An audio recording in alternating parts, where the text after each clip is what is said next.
The desert sun showed no mercy on that fateful afternoon. Its searing flames bore down relentlessly upon the barren wasteland, making the parched ground seem to cry out in agony. Right there, surrounded by nothing but sand and stone, a woman in her youth was left shackled, her hands secured tightly to metal spikes driven far into the hardened soil. Her legs were lashed down with such force that the bindings cut into her flesh. She was laid out like a sacrifice beneath the unforgiving sky.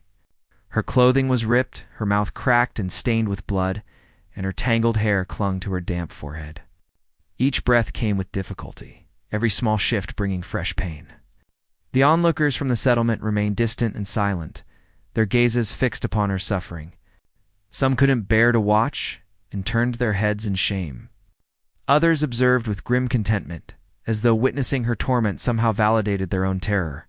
Leading them all was Silas Boone, the settlement's leader, a man whose piercing stare resembled that of a bird of prey, and whose commanding tone demanded obedience. Though his fingers rested upon his leather whip, he had no need to strike. The bindings and blazing heat were torture enough. Breaking through the stillness, Boone's voice rang out. "This practice comes from those who walked before us," he proclaimed, gesturing toward the captive woman. "Should she endure 3 sunrises beneath heaven's watch, she earns her freedom. Should death take her, her wrongdoing is confirmed. Such is our code." Nobody challenged his declaration. The villagers gave slow nods of agreement, some murmuring prayers while others spat onto the ground as if sealing the ritual's power. Her name was Abigail Dawson, merely 23 summers old. She stood accused of theft, blamed for taking from the very community that now turned against her. Precious gold had disappeared from the settlement's reserves, and Boone had pointed his finger directly at her. She protested with every fiber of her soul. Yet her desperate words meant nothing when measured against his position of power. There she remained, defenseless and bound, her body blistering beneath the relentless heat. Her parched throat produced barely a sound as she attempted to speak. "I'm innocent. I swear it. Have mercy." But the hot wind stole her words away, and the crowd merely watched in silence. Young ones gripped their mothers tightly. Elderly men stood with folded arms. None took even a single step toward her. To them, this wasn't an act of brutality. It was their version of fairness. This was the old way. For generations, they had honored this ancient practice of sun and sand. And to question it meant standing against the entire community. So they pivoted on their heels and departed, abandoning her to whatever fate the sky would deliver. The blazing orb climbed higher overhead. The scorching ground beneath Abigail seared her exposed skin. Her eyelids struggled to stay open, as if the simple act of consciousness demanded too much strength. Time dragged forward. Her reality shrank down to just the thundering of her pulse and the droning of insects hovering above the cracked earth. She detected the metallic taste of blood between her lips. Her voice had weakened beyond any cry now, just a faint murmur consumed by the wasteland. Yet even drowning in hopelessness, one persistent thought refused to release its grip. She refused to perish forgotten. She couldn't disappear without at least one person knowing her truth. Abigail's chapped lips quivered as she wished desperately that someone, anyone at all, might travel through this forsaken stretch and witness her suffering. But who could possibly appear? And even if someone did, would they possess the bravery to challenge generations of tradition? Would they confront Boone and his followers? Or simply continue onward, leaving her to the sun's cruel verdict? What destiny awaited her in this place where fairness had been warped into ceremony? The afternoon sun began its descent, yet its punishing heat continued to blister exposed flesh. Abigail's voice had diminished to merely a fractured whisper. She'd given up hope that anyone would arrive. Then she detected it, the distinct sound of hoofbeats grinding across the dried terrain. Measured, deliberate, her heavy eyelids struggled open, and through the shimmering heat waves, she made out a silhouette imposing figure mounted on horseback, back straight, advancing with the careful wariness of someone who'd survived combat and carried the memories. Elias Carter, 56 winters behind him, worked a ranch now, though he'd once been a warrior who returned from conflict bearing both wounds and hidden burdens. He'd deliberately chosen solitude instead of crowds, labor over joy, an isolated homestead instead of bustling settlements. But that chosen isolation shattered the instant he spotted her. A young woman staked to 4 metal posts, skin rubbed raw from restraints, lips torn from dehydration. She managed to raise her head just barely, forcing out the words, "Please, I'm desperate. Release me." Those words struck him with the force of a gunshot. He could have simply continued riding. That would have been the wiser move. Everyone in this territory understood not to interfere with Silas Boone and his peculiar customs. Yet Elias wasn't built to ignore another person's agony. Not following everything he'd witnessed during the war. Not after losing his own family because people refused to act. He dismounted from his steed. The brittle earth crunched beneath his worn boots. He dropped to one knee alongside Abigail, his shadow providing brief relief from the burning rays. Her frightened eyes met his, filled simultaneously with dread and desperate hope. "You didn't commit this crime, did you?" he said quietly. "No," she managed, her voice nothing more than a rasp. "I swear on everything, I'm not guilty." Elias drew a blade from his waist and sliced through the bindings holding her wrists captive. The cord split apart, revealing angry red welts across her skin. Her hands shook uncontrollably, as though she couldn't trust that freedom was real. Next, he severed the restraints at her feet and gathered her up with remarkable power for someone his age. She felt almost weightless in his grasp. The desert had already drained so much from her. He moved toward his mount with her in his arms. Unknown to them both, a pair of settlers observed from the nearby hill, their expressions frozen in disbelief. They'd rush back to report to Boone before long. The rancher hadn't merely violated their code, he'd openly defied their sacred tradition. As Elias settled Abigail onto the saddle, her damaged voice emerged once more. "They'll execute you for this interference." Elias met her gaze, his expression set and determined. "I'd welcome them to attempt it," he responded firmly. And with a pull on the leather straps, his horse lurched forward, bearing them away from that cursed location. Yet neither passenger understood what dangers lurked just past the hillside. Would Boone and his enforcers simply allow their escape? Or was this merely the opening chapter of something far more perilous? Elias had scarcely guided his mount beyond the ridge when a harsh command cut through the air, "Halt immediately." "Carter." The words sliced sharply through the arid breeze. He tugged the reins and swiveled his head. Standing there was Silas Boone with 4 armed men flanking him. Boone's lengthy duster coat billowed in the wind, his palm positioned near his holstered weapon. Behind him stood one man wielding a thick wooden club, another displaying a blade that caught the sunlight, and a third with his pistol partially withdrawn from its sheath. Boone's intense stare locked onto Elias. "You believe you can simply ride away with her? You've just trampled the code of this settlement, the sacred code passed down through generations."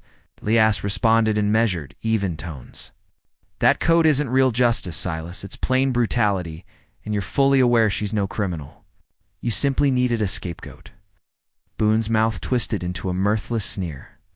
His men positioned themselves to obstruct the path forward. Abigail gripped the saddle's pommel tightly, her voice trembling with terror. "They're going to murder you." Elias adjusted his stance, his palm grazing his aged Colt's grip, though it remained holstered. The tension stretched unbearably. Then the first attacker charged forward, swinging his wooden club viciously. Elias sidestepped smoothly and delivered a powerful punch to the man's midsection. The club tumbled to the dirt as its wielder doubled over in pain. The second rushed in quickly, knife glinting. Elias seized his wrist, wrenched it sharply, and sent the weapon flying into the dust. A swift elbow strike to his jaw sent him sprawling. The third attacker raised his firearm. Abigail gasped in fear, but Elias reacted faster. He kicked the man's arm hard. The pistol discharged harmlessly toward the clouds as Elias brought him crashing down into the dirt. The final man froze completely, his eyes darting toward Boone for instruction. Boone remained motionless. His jaw clenched tightly, yet his hand lingered near his revolver without drawing. He recognized pushing this confrontation further would be foolish. Elias had seen real warfare, and Boone could read that truth in his steely gaze. The rancher wasn't making empty threats. Boone spat contemptuously into the dirt. This isn't over, Carter. Both you and that girl will answer for this. Mark my words. He spun sharply and signaled his men to retreat. The defeated men struggled upright, limping away with their dignity as shattered as their bodies. Silence descended once more.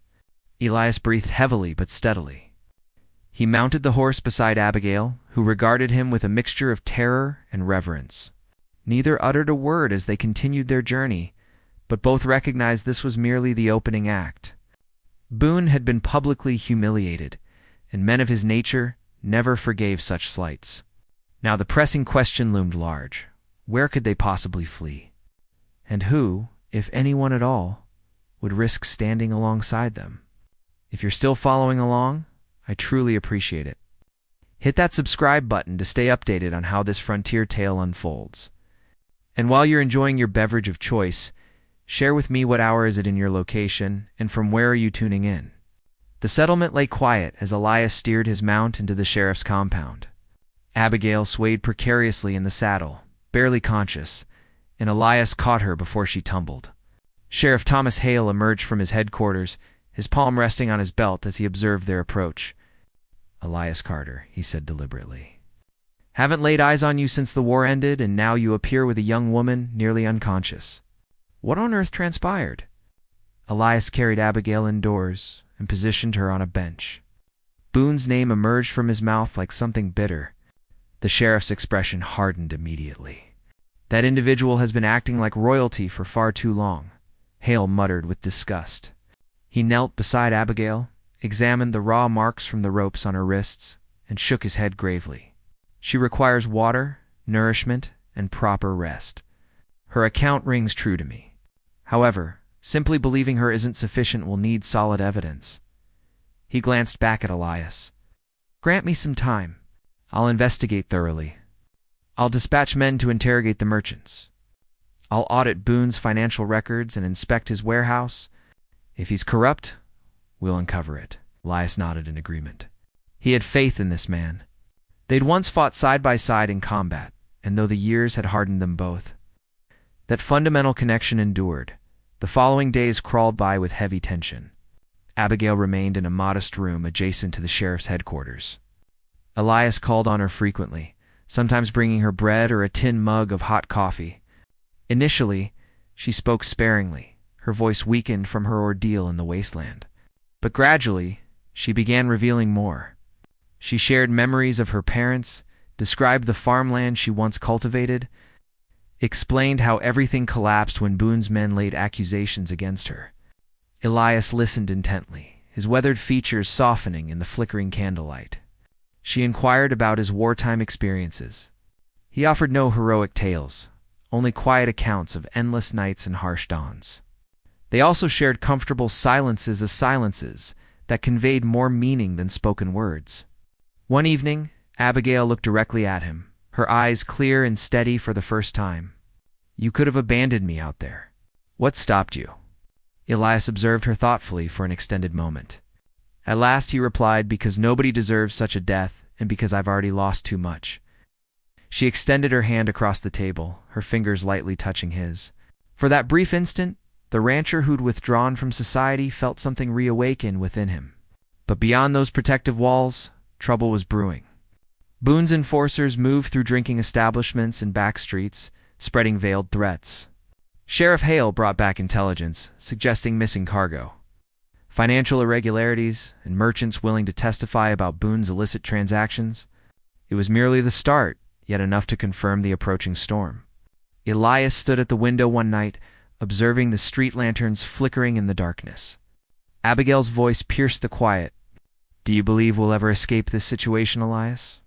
He turned to face her, his features showing both concern and optimism. "I honestly don't know," he admitted, and that uncertainty hung heavily between them. Would the sheriff's probe be sufficient to topple Boone? Or would Boone attack first before the truth could emerge? The sheriff's probe advanced more rapidly than Boone anticipated. For multiple days, Sheriff Hale deployed men to interrogate merchants and examine old financial documents. Gradually, brick by brick, the truth took shape. Merchants testified. Documentation emerged. Gold deliveries meant for neighboring towns had disappeared completely, and every trail led back to a single individual. Silas Boone. Sheriff Hale rode into the settlement with Elias and Abigail accompanying him. The townspeople assembled, their expressions taut with tension as Hale presented the damning evidence. Boone protested loudly, hurled accusations of fabrication, but the mountain of proof was undeniable. And for the first time, the people observed him, not with fearful respect, but with burning anger. They'd cowered before him for years, but armed with the sheriff's evidence, their fear transformed into rage. Elias observed silently as voices escalated. The same villagers who'd previously abandoned Abigail beneath the sun now turned against the man who'd condemned her. They hauled Boone to the exact location where Abigail had endured her torture. 4 metal spikes awaited in the dust, ropes prepared. The villagers spoke as one unified voice. "If the sun serves as our judge, let it pass judgment on you, Boone." His objections fell on deaf ears, consumed by the same law he'd wielded against the powerless. Boone found himself bound to the ground, staring upward at the same pitiless sky he'd relied upon to punish the vulnerable. Abigail stood behind Elias, her eyes wide with shock, her lips quivering. "This is brutal," she whispered softly. Elias placed his hand reassuringly on her shoulder. "Yes," he acknowledged. "But sometimes a harsh law consumes its creator. Perhaps that's justice in its truest form." The crowd pivoted away, abandoning Boone to confront the scorching sun in isolation. And thus the ancient law that once destroyed the innocent now spelled doom for the guilty. As the dust began to settle, Sheriff Hale addressed Elias and Abigail. "You're both free now, but in this territory, freedom always demands payment. Remember that." They departed from the village together. The sun was sinking low, splashing the skyline with crimson and amber. Abigail glanced toward Elias. Her voice emerged gentle yet firm. "I'm grateful. You restored more than just my life. You returned my hope." For the first time in countless years, Elias permitted himself a subtle smile. Hope was something he'd believed permanently lost. And now it lived again, right there beside him. So what lessons does this tale hold? Perhaps that fairness, though delayed, ultimately prevails. Perhaps that one individual's bravery can shatter chains that others fear to challenge. And perhaps, just perhaps, love can flourish even in the most unforgiving wastelands. If this tale has moved you, please give this video a thumbs up. And remember to subscribe so you can journey with me into the next frontier story. Now, I pose this question to you. If you'd been present that day, would you have possessed the courage to cut those bindings? Would you have opposed the settlement and their ancient practice? And do you think harsh traditions should ever determine who survives and who perishes? Share your thoughts below. I'm genuinely interested in hearing your perspective.